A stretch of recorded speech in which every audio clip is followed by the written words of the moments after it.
Hello, YouTube. Sidekick here in my trusty A10A Warthog. I am back in our balloon goes up area of operations. If you don't know what I'm talking about that, you should check out some of our other videos on the subject. Though today I'm not flying a combat mission. Today is all about training. Really pretty basic training. See, one of the things that I, and I think others, discovered when we started flying these balloon goes up missions is that there's a few things that most of us either did not know or didn't do, particularly well in DCS. And most of these actually, honestly, are pretty basic airmanship or operational skills like radio procedure, formation flying, and even some basic weapons employment skills. One of the things that I think was particularly jarring was the need for better map reading skills. And I don't mean like air navigation map reading skills. I really do mean the ability to look at the map, then look at the ground and figure out how to relate the two.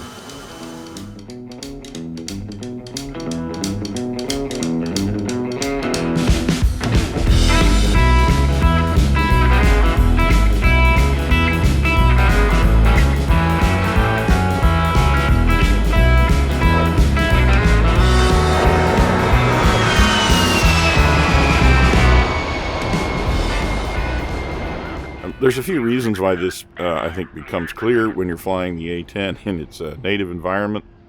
The first is that you realize you're going to need to be able to identify targets that are not obvious or maybe not even visible from the air. And you're going to need to be able to do this even when you're close to the ground, and actually especially when you're close to the ground. And targets will be passed to you as map references, and you'll need to not only be able to identify where they are, but also where they are in relation to known threats, known friendlies, and available ingress and egress routes. You'll need to be able to do this when you're as little as a few hundred feet from the ground and in the near vicinity of the enemy. In other words, you need to be able to look at the map, know where you are and where things are on the ground, even when you can't see them very well.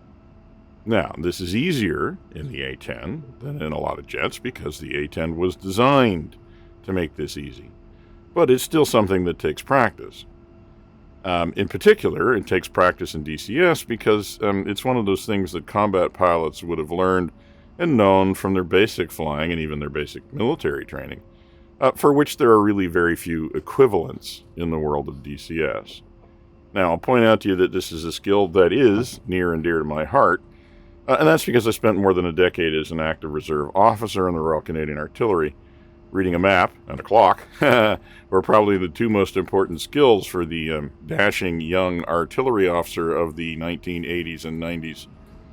There was a time when I would have taken any bet that I could produce a 10-figure grid reference of any object that I could see with the naked eye and a pair of binoculars. For clarity, a 10-figure grid reference locates something to 1 meter on the ground. And, by the way, for the post-Neolithic among you, this was before GPS, meaning I genuinely believed I could do this without any reference to any piece of electronics and even without an internet connection, believe it or not. Now, I'm sad to say that I am not nearly as good as I once was, not even close anymore. Experience fighting the A-10, though, has proven that to me, but it has been a small source of joy to discover that rediscovering this skill is actually useful in my dotage for entertainment purposes.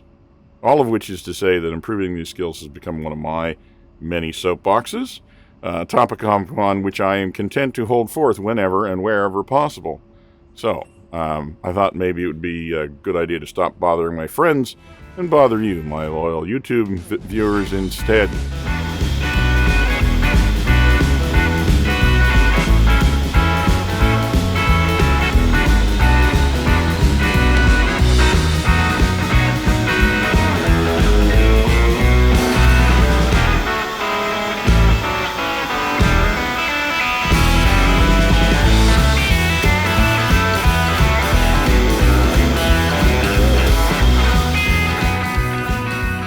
With that lengthy intro taken care of, let's talk about what we're going to do today.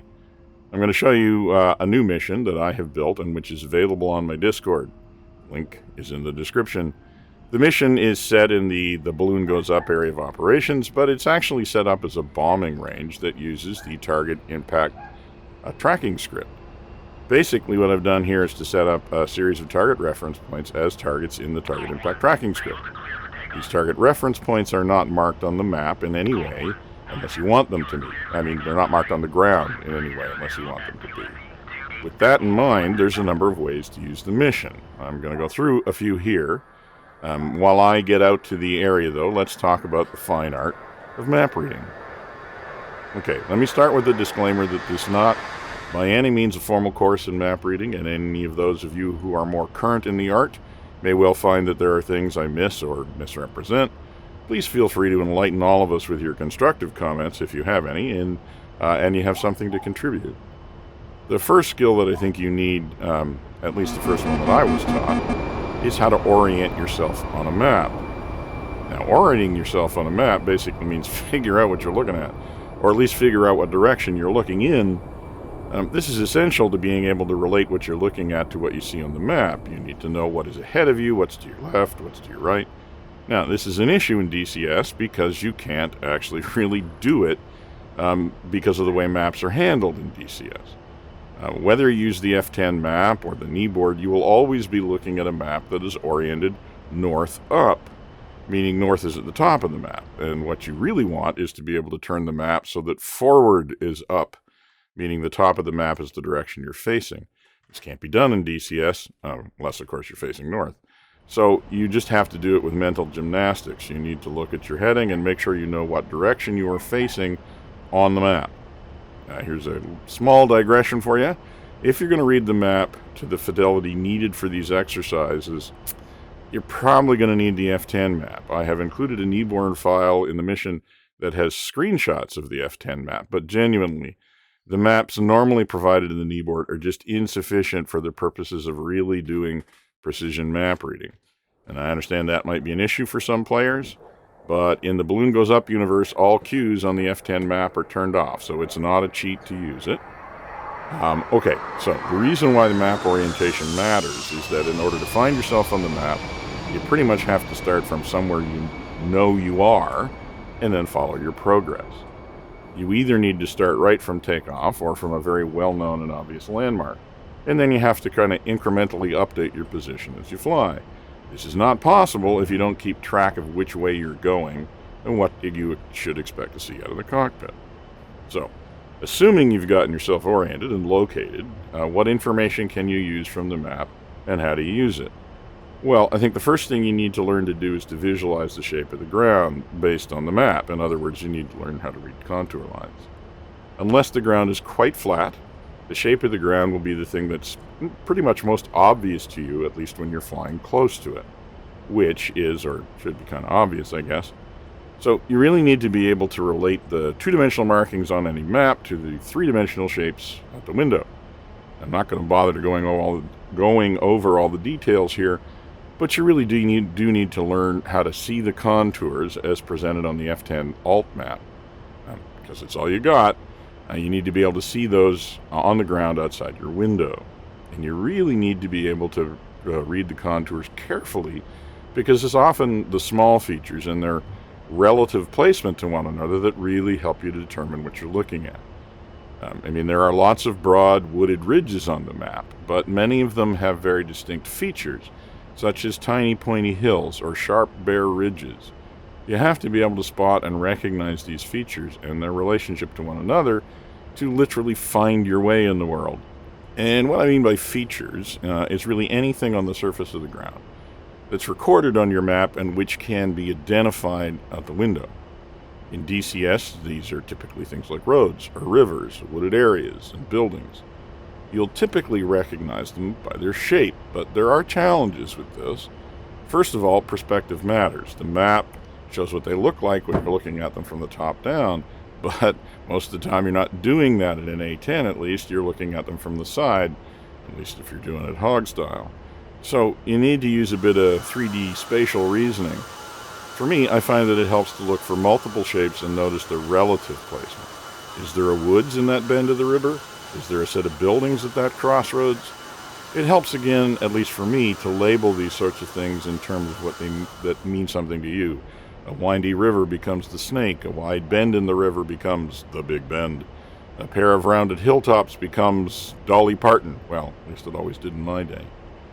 I'm sure that there are lots of other tips and tricks to finding where you are on the map, and I hope that if you have some, you'll take the time to share them in the comments. Those, I think, are the general principles. There is, though, one more skill that will be vital, especially if you're trying to find points on the map that are referred to you by others, and that is the ability to measure distance. You'll often be given directions to a target from some other reference point, often one that is easy to find. Reference, crossroads, bearing, 030, 300 meters, target, platoon of infantry dug in. This is pretty straightforward, but determining exactly what 300 meters looks like on the ground actually requires a pretty well-calibrated eyeball.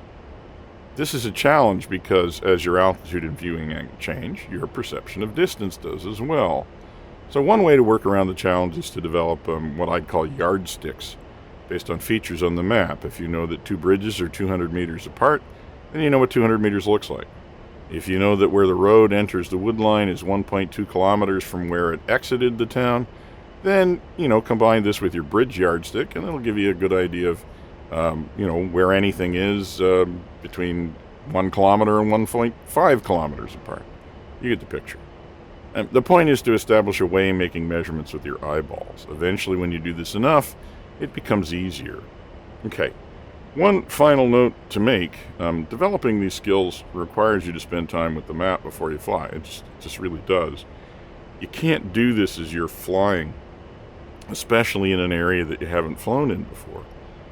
Our experience, I think, with the Balloon Goes Up missions has definitely shown that in order to use at least the A-10, honestly, probably most helicopters, if you want to use them the way they're meant to be used, you have to fly over ground that you've become familiar with. Now, you may need to do that just by reading the map, but hopefully you may also have flown over it before. Okay, so I think we've spent enough time listening to me, and we're basically out to the range area now. So let's try out our map reading skills.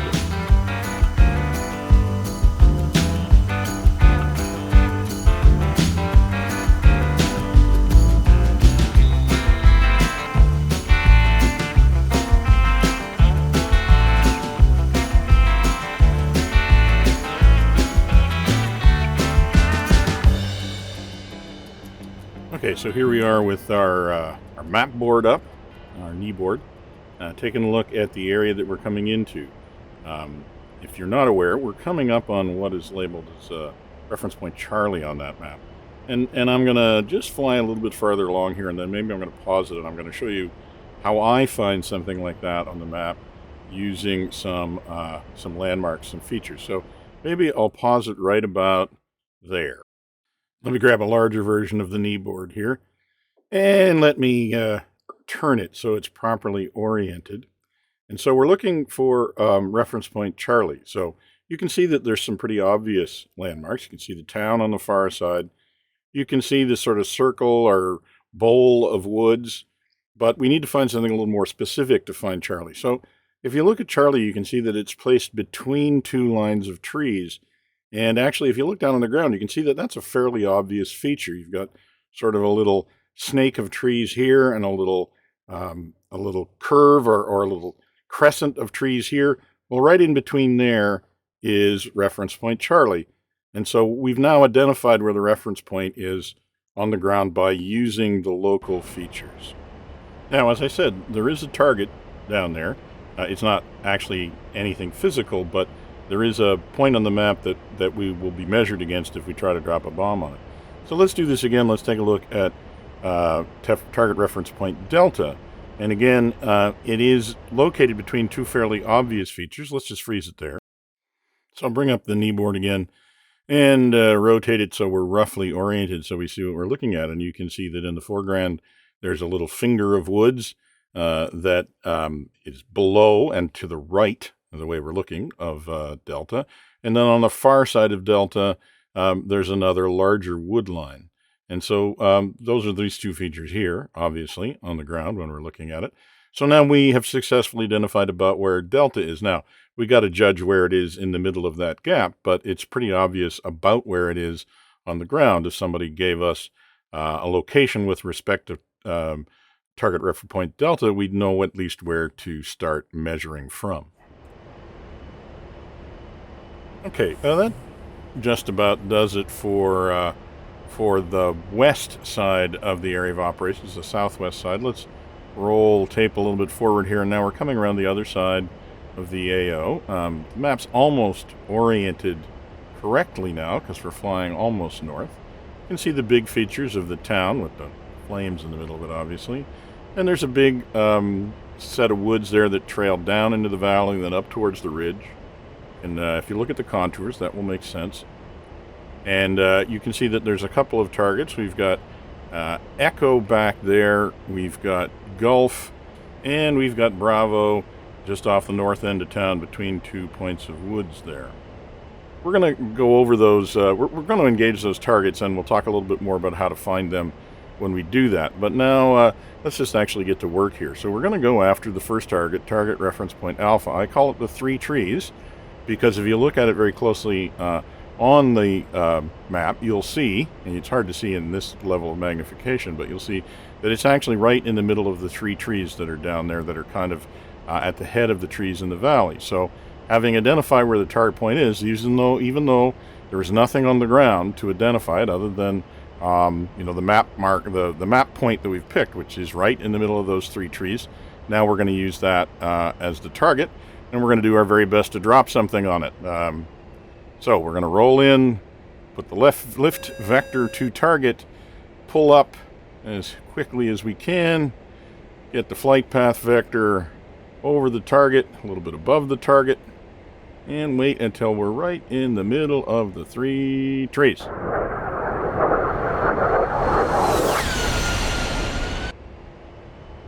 All right, and now we'll pull off, and now through the wonders of the target impact tracking script, will tell us how close we got to our notional aim point,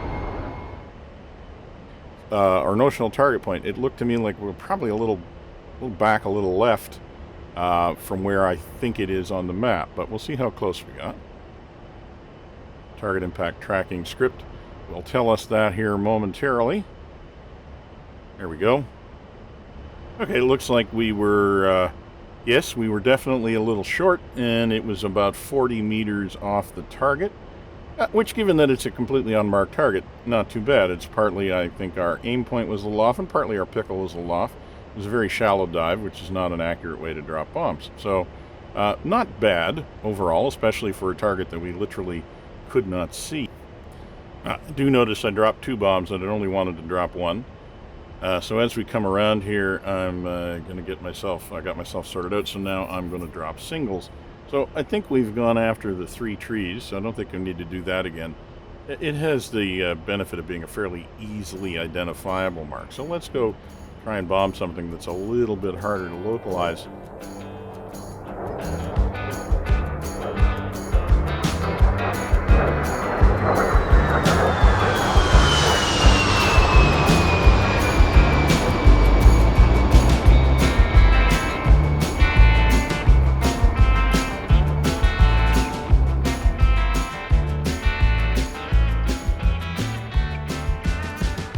So let's have a go at target reference point Charlie. We located it there earlier in our recce exercise. So it's just hidden behind some smoke now. So we need to get a little bit farther along. We're looking again for the 2 tree lines, the 2 sort of little snaky tree lines. It's the point between them. Just lined up. So it's exactly trying to figure out exactly where it is. I think it's between the top of the crescent and the sort of little second S-bend there, but anyways, I'm trying, this is where it gets tricky, trying to find a point on the ground that's not really very specific, but let's see how we do. We're going to be a little bit farther right, I think, somewhere around there, and pickle. Now, I think I was left, I might have been long, too. A little bit hard to tell. Again, it's we're close. I think we're in the general area, but I'm not sure we got it exactly right. Let's see what the target impact tracking script has to say.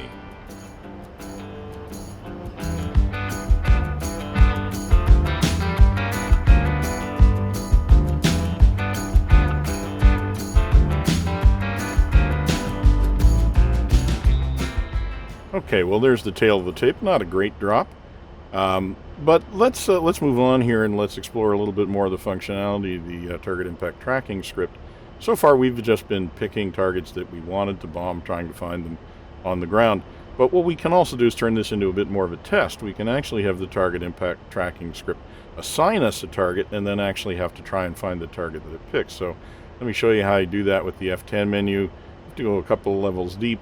But you basically ask it to give you a no-mark target. So it's going to tell you what target to engage, but it's not going to put any identification on it. Okay, so it's picked target A. Well, we know where that is. So I'm just going to turn around here.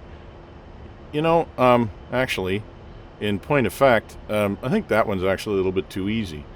We do know exactly where it is. We already tried to bomb it once. So maybe I'm just going to go and ask for another target. Maybe make this a little bit more of a challenge. Just hang on here.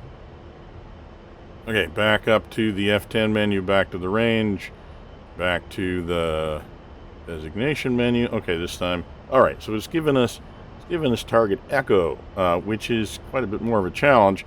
In fact, we're going to have to do a little bit of map recce here to find it. Now, it's not marking it on the ground, so we have to use our map to find it. But it is going to mark us in our accuracy on hitting the target it gave us, not any other target. So you can see Echo is the one that's near the south end of town there, and it's embedded in a little tree line that's kind of the shape of a C.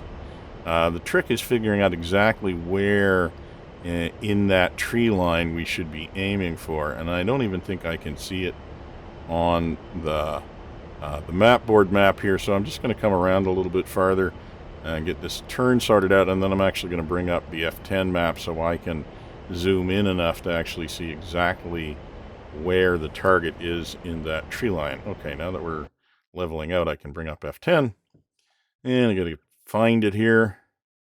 Now, again, the targets are marked on your F10 map. Okay, it's in that C. It's fairly close to the tree line. Okay, so let's see if we can get lined up on that, see how we do.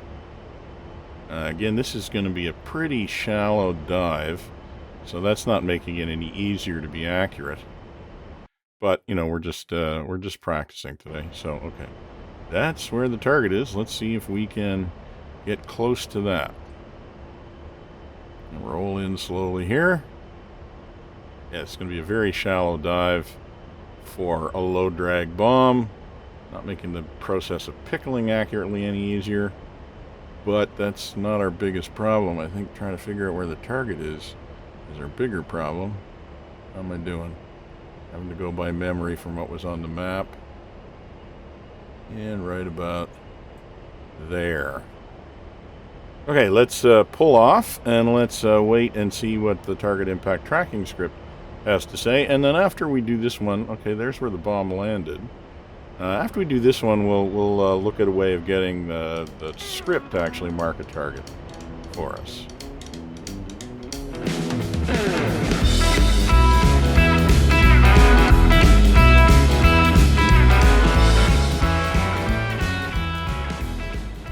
Okay, there are the results. Oh, we were quite far to the left. Okay, didn't get that mark right very close at all. So let's fix that by, let's go back to the script, and this time let's ask it to mark a smoke target for us instead of a no mark target. And now when we look down there, we're going to see that, yes, on our old friend target reference point Charlie, we now have a blossoming white smoke mark, and it's right on the target. Now you can program the target impact tracking script to use an offset smoke mark if you want to, but I chose to just put them right on the targets this time. So we got a pretty good idea where the target is now. We got a nice white smoke mark. So let's roll in, and we're going to go to the high drag bombs now. So we're going to do a lower, even shallower approach, and we'll see if we can hit that smoke mark successfully. Now remember, it's the beginning of the smoke mark, not the end. I'm a little offline here. So I'm going to get myself lined up. Oh, that's unfortunate. This was not a great way to approach this target because it's obscured by smoke until I'm almost on top of it. Not a very good run-in either. I don't even have a pipper yet. There's the pipper, there's the smoke. I suspect we're a little bit short and left. And that's even, well, actually we went long. Okay, so that was our first try at the target that's actually marked. And it was really just a poorly set up approach that was the problem there, not anything to do with the marking. Now, the script will tell us what our accuracy is, but it won't remove the smoke mark or change the target until we ask it to. Yeah, not great. So let's go around this side and see if we can get a better approach, get even shallower, get even closer to the ground for these low drag, or these high drag bombs, I should say. So there's the target. Let's roll in on it. Let's get closer to the ground, and let's really see if we can plant the bombs on it this time. Okay, so rolling in and realizing that this was not a great way to approach the target because it's obscured by the trees. I'm not even sure how I'm going to figure out how to release the bombs. We'll give it a shot anyways. Yeah, that was not a good run. I suspect that the impact tracking script is it's not going to be pleased with us. And I dropped 2, but they both dropped long. So that's not exactly giving you a clinic on how to drop iron bombs in this video. Although I am getting a clinic in how to prove you didn't do it very well. Okay, we still have some bombs left. That's all I'm checking here. Yeah, as you can see, that's a pretty disappointing run. Okay, so let's be done with that for the moment. And so the next thing that I want to show you is that actually, if you want to, you can use the range and actually put targets on it. So what you can do here is go and say, place bunkers on the target reference point. So now, instead of being completely unmarked on the ground, all of your target reference points will have a bunker sitting on top of them so you can actually see where they are. So if you want to go out to the range and get used to doing this and picking out an actual point that you can see on the ground, then you want to put the bunker there. Yeah, you can see where we dropped those bombs on Echo. I don't even see the bunker yet. I think it was much closer into the tree line. That's why we missed it so badly. Okay, so let's get the impact tracking script to pick us another target this time. And this time, let's be a little bit more tactical. Let's act like we're actually doing this for real. So I'm going to get down pretty low. Now, I know I'm going after Delta. I know where Delta is. We did the map recce on that earlier. So to take a slightly more tactical approach, I'm going to stay a little bit closer to the ground. And I'm actually going to do a pop-up attack, identify the target, dive on it, and go over it at low altitude. See if I can hit that bunker with the high drag bombs. Now, I know it's out there. Okay, I know how to see. I know I can identify where it is because I know where it is on the map, and I know where it is on the ground.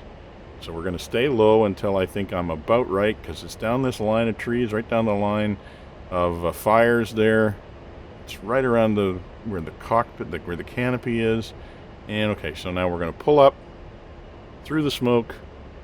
Going to find the gap between the trees and that point of other point of trees, because I know that's where it is, and I should be. There's the bunker. There's the target. All right, let's see if we can nail it. All right, so you can see, even if you have a target on the ground, you still need to have the understand how the ground lies and have some map reading skills to know where to look for the target, so you can get lined up on it. Because if you're flying close to the ground, you don't have a long time to line yourself up on the target. If you can't see it if you can't roll in close to it, you're not going to be able to hit it. And that time we actually killed the bunker, and that's no mean feat in DCS, by the way. Those bunkers are tough little targets, so I'm pretty pleased with that. Given the amount of time we actually were anywhere exposed in that run-in, I think that was a pretty effective use of our map reading skills, actually, although it helped to have a target to look at. But now that we're here, we still got some bombs. Let's try that again. Let's go looking for some other targets that we can bomb. Oh, there, yeah. You see where the bunker is there for target Echo? No wonder we missed it. It's really quite up. It's quite far up into the trees, and we just didn't get it. But you know what? Now that I can see it, I feel like I need to take some revenge on this target that I missed so badly. And let's see if we can actually take care of it this time. So we're going to roll in. And I'm going to roll out on it. And this time we're using the low drag bombs again. And let's see how we do when we actually have a mark on the ground to hit. Oh, that's a pretty good drop. And it was a steeper dive too, so it was a more accurate pickle. So let's see how we did. Oh, killed the bunker again. Well, that's a pretty good record. Those bunkers are not easy to get, even with Mark 82 bombs. So I'm happy with that. And I think I got one more. I have one more high drag bomb left. So let's go. Oh, there's another bunker there. That one, that's got to be Bravo between the tree lines there. So let's just get rid of our final piece of ordnance here.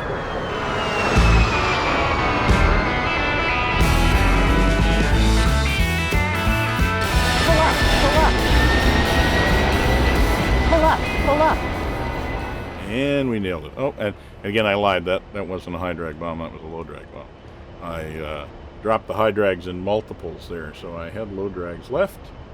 And let's see how we did that time. Oh, and again, took out the bunker. Okay. I think I need to quit while I'm ahead. 3 bunkers in a row with Mark 82 bombs. That's a pretty good day. So I guess that kind of makes up for the results we had there earlier when we couldn't hit the broadside of a smoke mark. All right, well, that's going to do it for the map reading exercise. As I said, there's lots of different things you could do with this mission, depending on how you want to fly it. You can fly an F4 instead of an A10. You can fly an A4 if you wanted to, and just practice learning how to hit targets that are not necessarily easy for you to identify, and which you have to identify off the map. So, I hope you enjoyed this video, and like and subscribe, and do drop by and grab that mission on my Discord. And this is going to be Sidekick, signing off.